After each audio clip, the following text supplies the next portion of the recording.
What's up mga ka-SCJ? So ngayon meron tayong tanggap dito na iPhone 8 no power. According dun sa client natin, gamit niya to for almost 7 years. So ganun niya nakatagal gamit tong unit na to. Tapos, kalaunan habang ginagamit niya to, bigla na lang daw tong nag-init at namatay.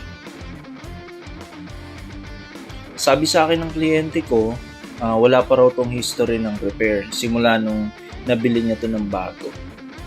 Ayan, para malaman natin na walang power, so ginamit ko yung charger natin sa ibang phone. Ibig sabihin, nagcha-charge gumagana yung charger natin, pero pag sinalpak natin dito sa unit natin, is ayaw talaga magbukas. So malinaw na may problema tayo, no? Sa motherboard ng cellphone natin.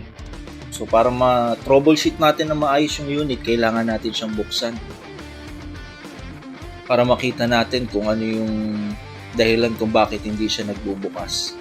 Anyway, sa mga ganitong cases, base sa mga na-experience ko, alam na natin kung anong pinaka-problema pagka ganitong no power sa mga ganitong unit, So, hindi ko muna sasabihin ngayon, hayaan nating maipakita ko sa inyo sa pamamagitan ng video na ito.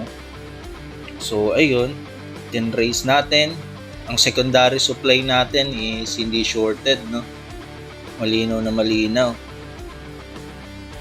And then, ayun na nga, pagka-plug natin sa power supply at pag-on natin, nag-decrease yung 4.2 voltage natin na input. So, meaning, may problema tayo sa main power rail natin, sa main power supply natin. So, kailangan natin tanggalin yung motherboard. Unang-una tanggalin natin lahat ng mga dapat tanggalin, yung mga screws. Yan, dapat maingat tayo sa pagtanggal nito, para hindi dumami yung problema ng phone. Ayan, tanggal ko na nga yung mga screw, nailabas ko na rin yung motherboard. I-check ko ulit siya sa power supply para masiguro natin kung talagang sa motherboard nga ang problema natin. Ayan. So ayan, pag ino-on ko, kinakapa ko kung saan may parteng umiinit. So sabi ko nga sa inyo, through experience, alam na ng mga ibang technician kung saan ang problema pagka ganitong unit. So para sa akin, para masiguro ko, kinapa ko pa rin. At ayun nga, umiinit nga siya. So, kailangan kong buksan itong bottom side ng motherboard para makita natin kung ano yung parteng umiinit na yun.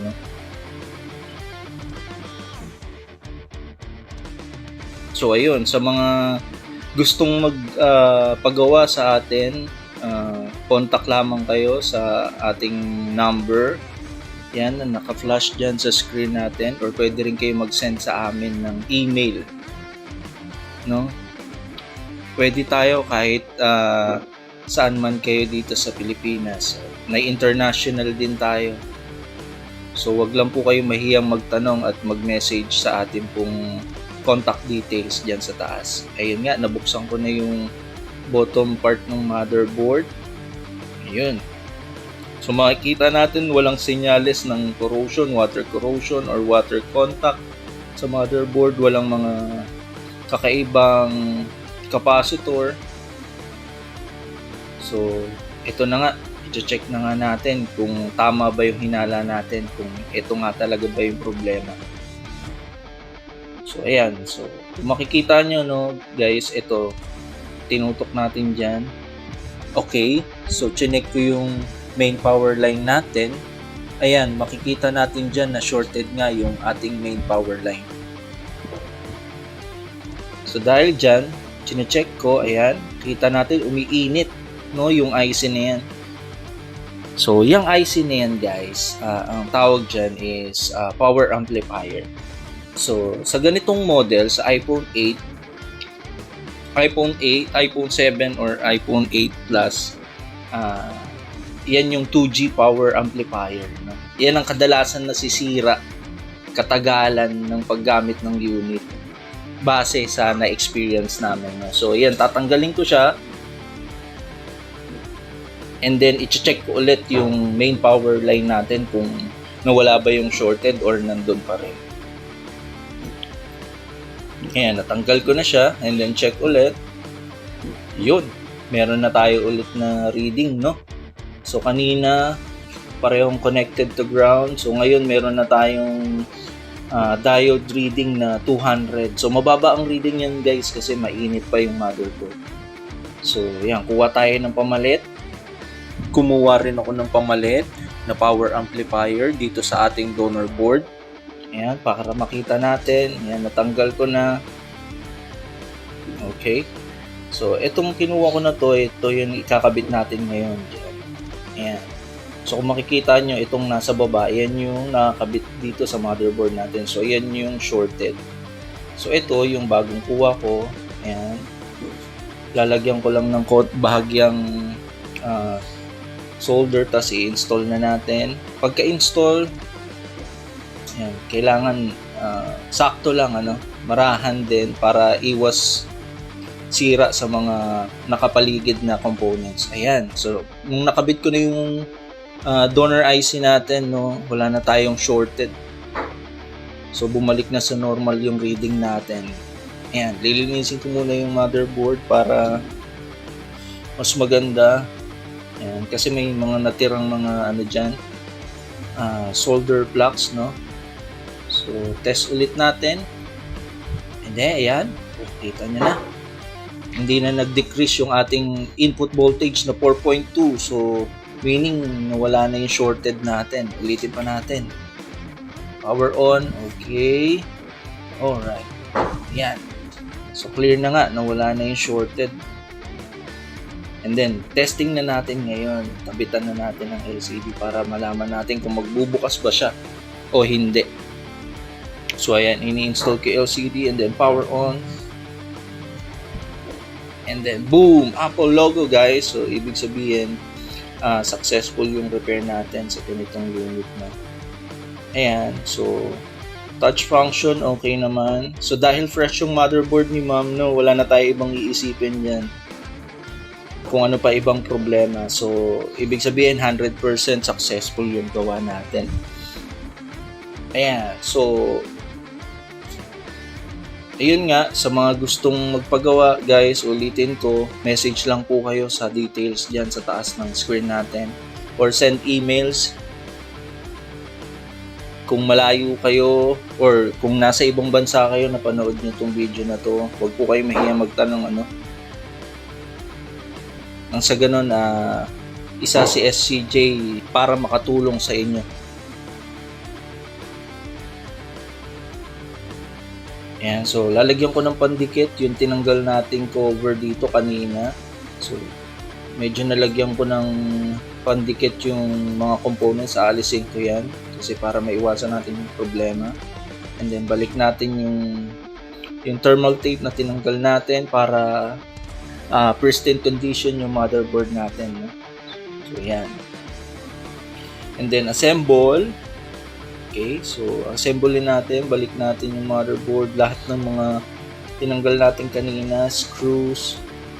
Yan, walang labis, walang kulang. Mas maganda yan, guys. Yan.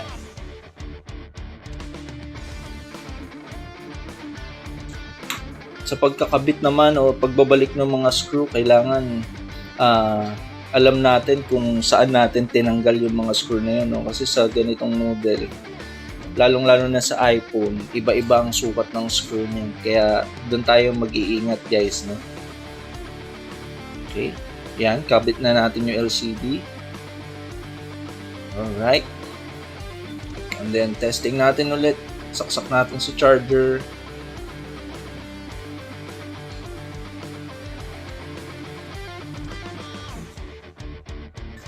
Yun, so makikita natin na battery icon siya. Ayan.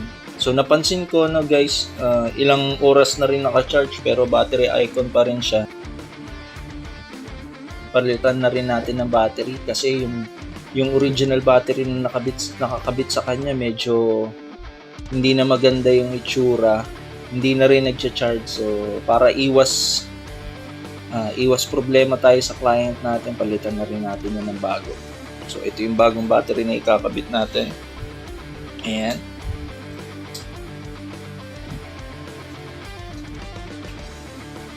So check natin yung battery kung merong karga.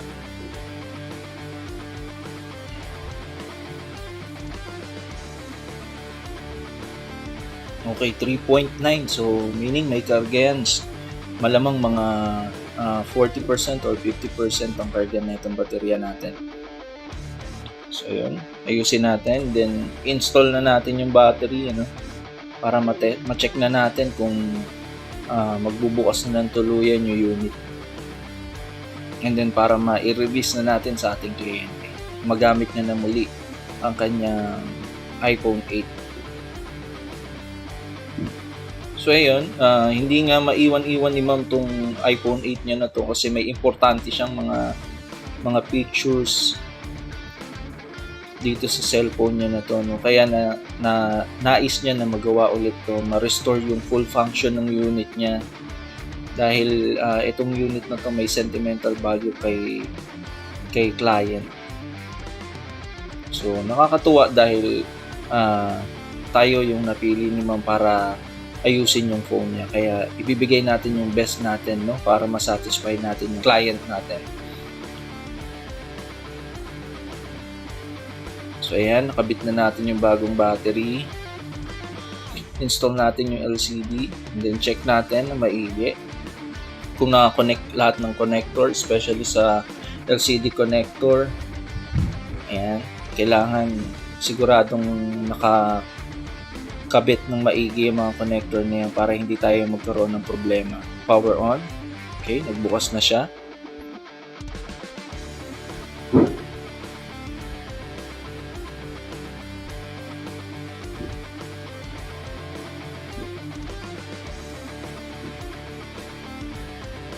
Ayan, nagtuloy na siya sa home screen. So, yun nga guys, no. Sabi ko nga sa inyo, fresh board tong ginawa natin, kaya hindi ko na hihingin kay madam kanyang password para ma-check natin yung full function ng phone. So, tingin ko, back to normal naman na yung phone niya. So, nag-charge na rin siya. Touch function niya, okay na rin. So, another successful na naman tayo sa ating repair, no guys? Yun, so kita-kits tayo ulit sa ating susunod na video. Sa mga nais pong sumuporta, click nyo lang po yung ating subscription button. Muli po, ito po si SCJ.